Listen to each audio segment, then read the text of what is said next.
Vegeta dans le film et je m'appelle Maxime Gasteuil.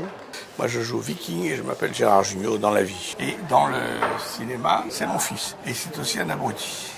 Il y a plein de thèmes dans le film qui me plaisent, en dehors du fait que nous, on joue deux abrutis, de Teubé et Toto, et qui font que les conneries, qui vont morfler, puisqu'il y a un clin d'œil extrêmement clair à Maman j'ai raté l'avion. Mais non, il y a des trucs sur les familles recomposées, sur les frères, demi-frères, demi-sœurs, il y a un truc sur la désertification des campagnes.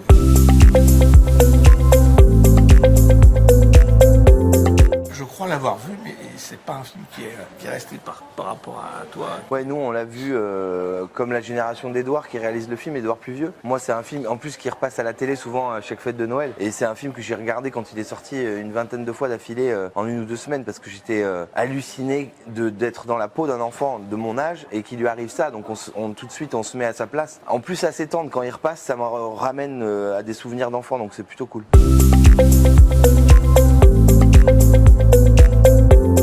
Le truc qu'il y a de bien, c'est qu'on les affronte. Donc ce n'est pas des petits frères, des petites sœurs ou des fils ou filles. Donc on avait ce jeu aussi de bataille entre nous. Et ces enfants-là, ils étaient très instinctifs, ils sont venus pour s'amuser. Donc on s'amusait avec eux en fait. Pas de rapport de père-fils ou de père-fille. On était vraiment sur un pied d'égalité, puisque même c'était eux qui étaient plus adultes que nous.